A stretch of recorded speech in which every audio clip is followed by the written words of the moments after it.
Selamat sore teman-teman semua yang ada di seluruh belahan dunia.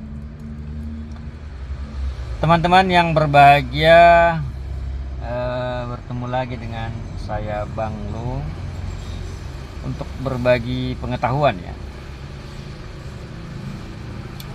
tentang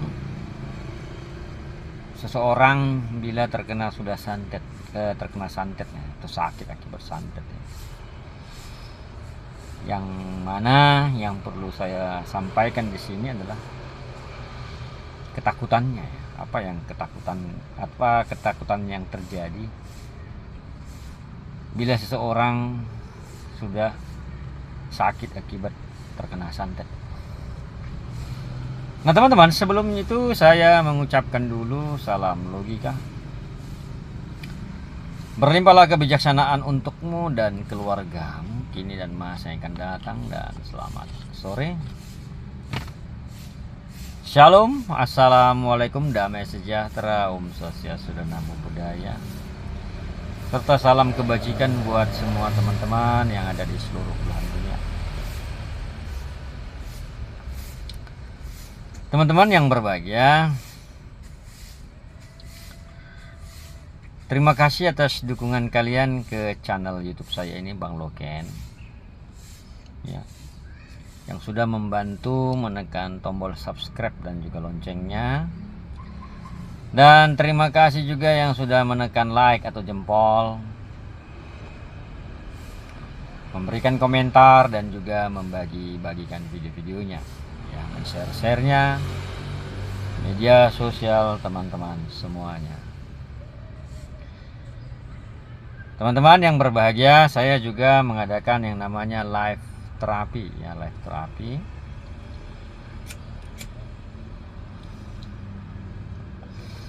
Yang mana live terapi ini adalah untuk pembersihan dan pelepasan. Ya, untuk pembersihan dan pelepasan dari sakit akibat gangguan sihir atau santet atau teluh atau guna-guna bangsa jin.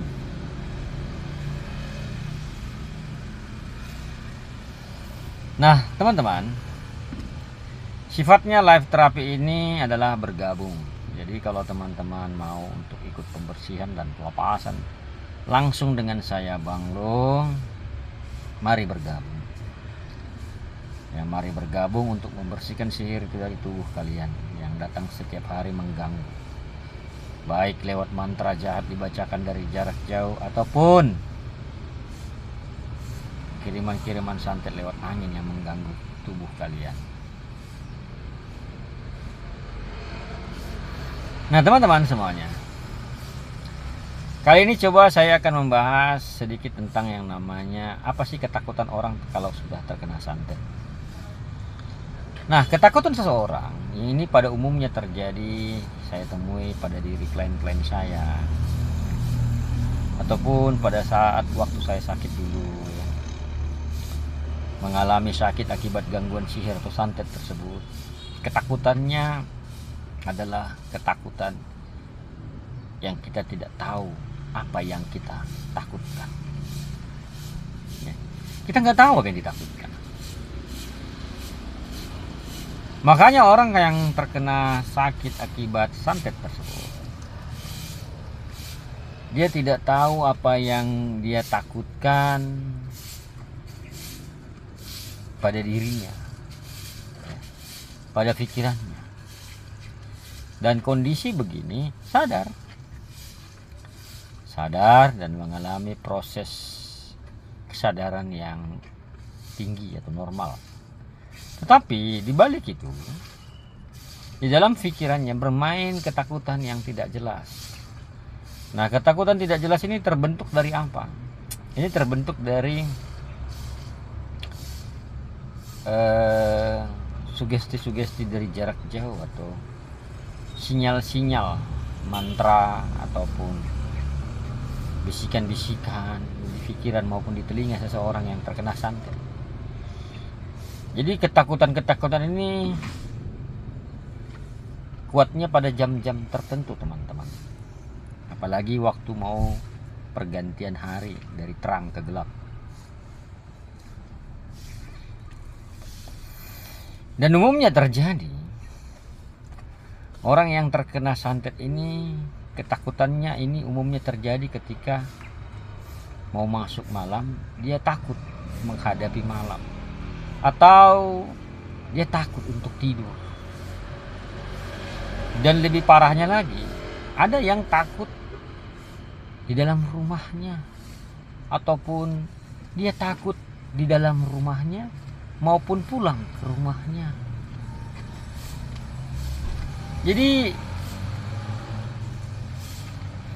ketakutan ini dibentuk dari kiriman-kiriman santet atau sihir yang dikirimkan oleh orang-orang yang tidak bertanggung jawab kepada seseorang.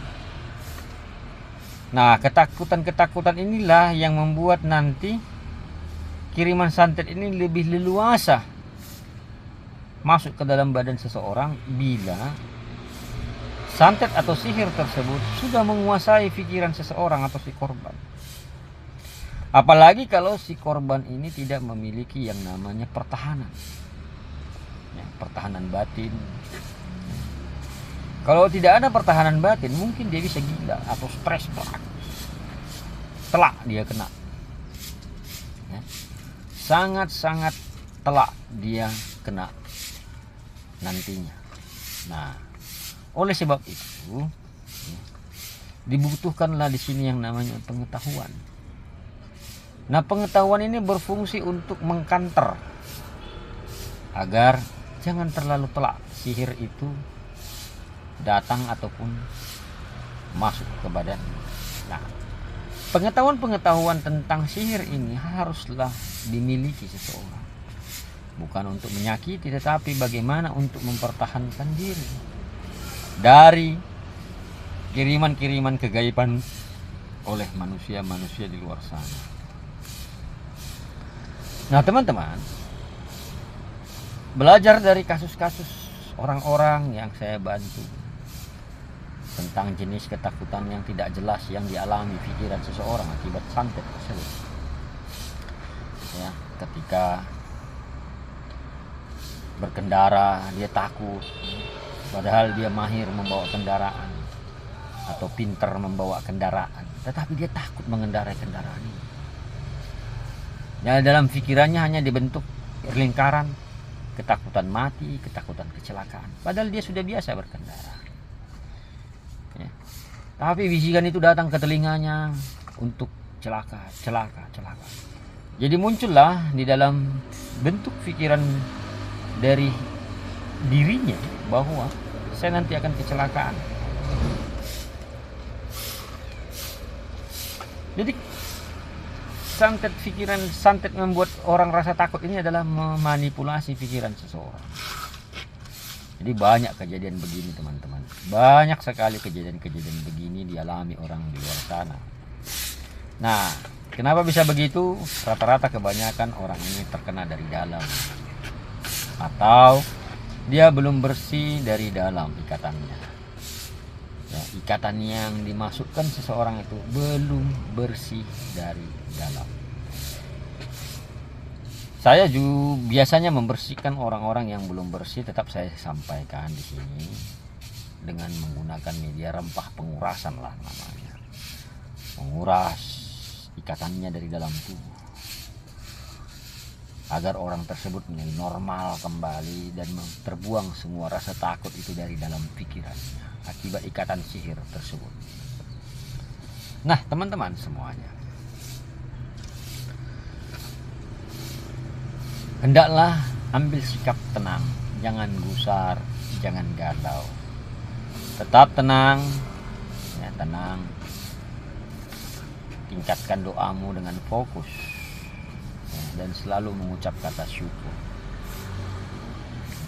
Jadi bentuk-bentuk ketakutan akibat gangguan santet ini bermacam-macam, tetapi intinya satu adalah membuat badan dan pikiranmu gelisah, tidak tenang.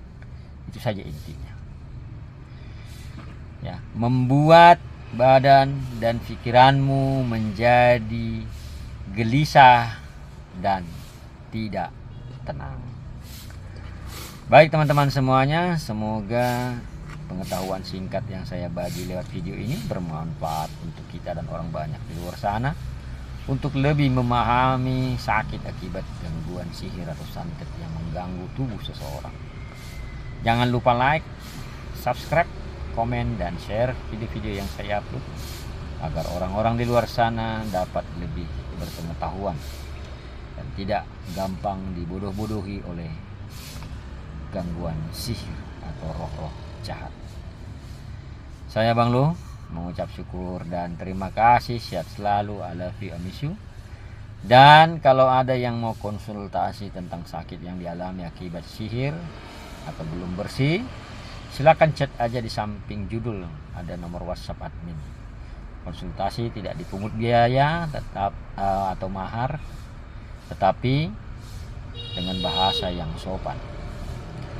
Dan kalau kalian sudah divonis atau saya ambil kesimpulan bahwa kau sakit akibat gangguan sihir atau termakan, maka paling saya menawarkan obatnya atau rempah. Itu pun kalau kau tertarik. Kalau tidak tertarik juga tidak apa-apa, ya. Baik, saya Bang Lu pamit undur. Bye bye.